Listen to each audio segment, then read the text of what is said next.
Good evening. What you're about to witness is an unrehearsed, uncensored interview on the issue of birth control. It will be a free discussion of an adult topic, a topic that we feel merits public examination. Margaret Louise Higgins was born on September 14, 1879. An activist, writer, sex educator, and nurse, Higgins is best known for her prominent role in the birth control movement of the 20th century. Mrs. Sanger, you have helped to spread the birth control movement not only here in the United States, but in Europe and the Orient as well. Why? Why is birth control of such vital importance internationally? Is it just to save women suffering? Is that the only reason in your mind? Well, not entirely. The population question is a great concern today, and the rate at which the births come in to we're saving them now. At one time, when children died, they didn't have the food. At the beginning of the 20th century, women were given limited preventative options for unwanted pregnancies, and instead were forced to go through risky abortions or feed yet another child they could not afford. Poverty and inadequate health care, especially in minority communities, furthered the issue, leading to overcrowded tenements, starving families, and unsanitary conditions. The passage of the Comstock Act in 1873 was for the purpose of suppressing trade and circulation pertaining to what was deemed as obscene materials. Anthony Comstock was a devout Christian, appalled by both the prostitutes and pornography he believed to have overrun the streets of New York. With the support of a rising anti-pornography movement, he drafted his anti-obscenity bill in 1872. On March 3rd, Congress passed his bill into law, and this would become one of Sanger's greatest challenges to overcome. Let me ask you this first of all.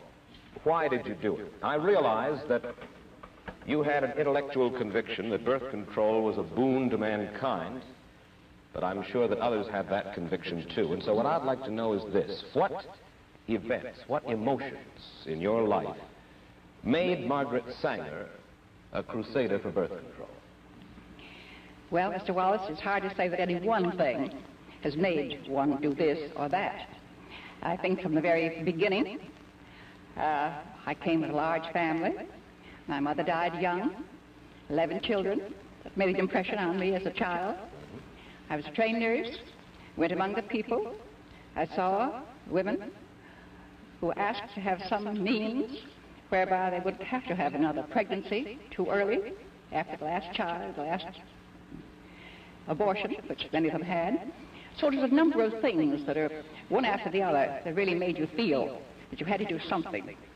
Among the poor families suffering from the effects of unplanned pregnancies, a juvenile Margaret Higgins, along with her younger sister Ethel and their 9 other siblings, lived together with their mother, a victim of 7 miscarriages, and their father, a free-thinking Irish Catholic who advocated for women's suffrage and free public education.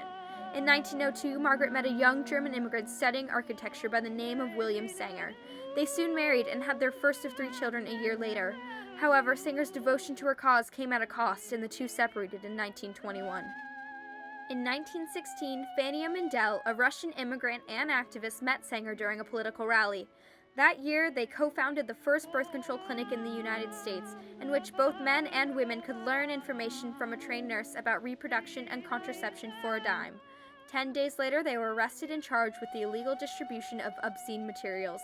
Sanger spent a total of 30 days in the Queens County Penitentiary for refusing to promise not to repeat the offense. Less than a month later, the clinic was reopened. The federal government continued to find ways of shutting down the clinic until its final closing on November 16, 1916.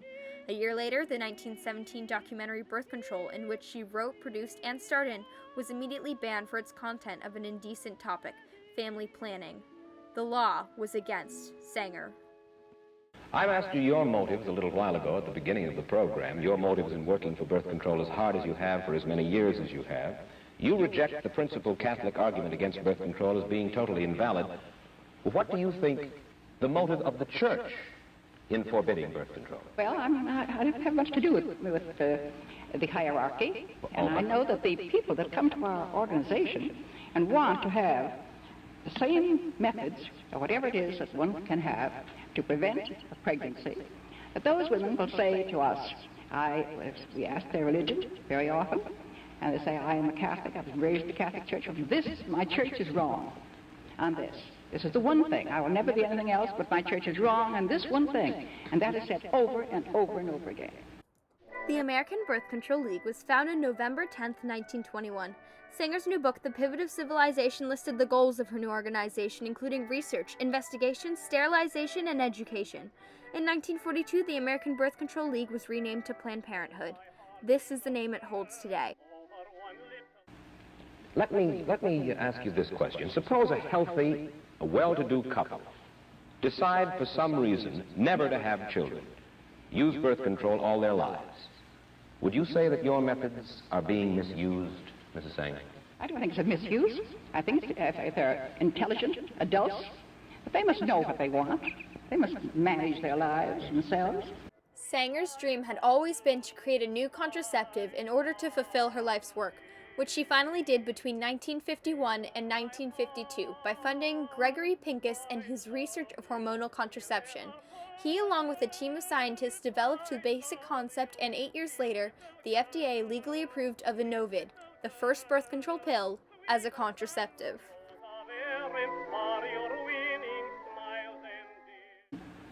Well, the natural law, they say, is that, first of all, the primary function of sex in marriage is to beget children.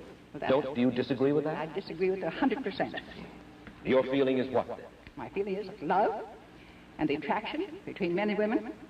In many cases, the very finest relationship has nothing to do with bearing a child.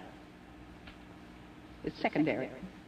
Many times we know that. You see your birth rate, you talk to people who have very happy marriages and they're not having babies every year.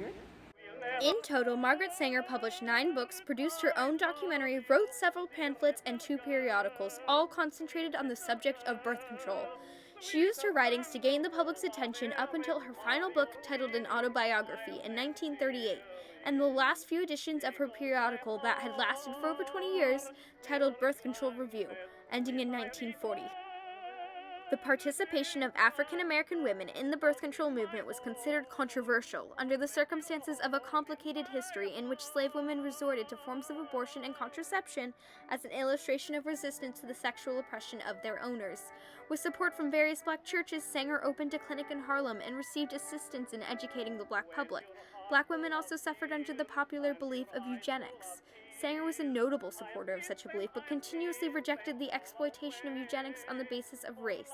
She often worked with black people and other minorities in focusing her educational efforts, as she saw those in poverty with limited healthcare access to be the most vulnerable. Some historians even believe that Sanger only chose to support eugenics as it had the level of popularity she wanted for her own movement. In fact, following her death in 1966, Martin Luther King Jr. gave a speech praising Margaret Sanger's contributions to the black community and was gifted the Margaret Sanger Award in Human Rights. Sanger's death marked a turning point in the fight for women's rights to birth control. The esteem in which she had gained throughout her life has only continued to grow. Little did Sanger know when she first opened the doors to her clinic on 46 Amboy Street would she be starting a movement that persists today. Currently led by Sanger's grandson Alexander Sanger, Planned Parenthood is best known for providing sex education to women of all orientations, ethnicities, and religions.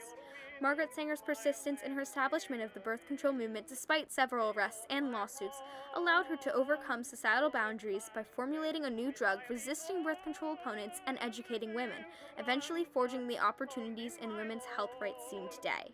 Make your home in my heart. In the eyes of some, Margaret Sanger has been a heroine. In the eyes of others, she's been a destructive force. The purpose of this interview has been not, of course, to try to resolve this issue, but to open it to a little sensible discussion. This was done with the feeling that all of us, regardless of our beliefs, can do nothing but profit from a free exchange of ideas.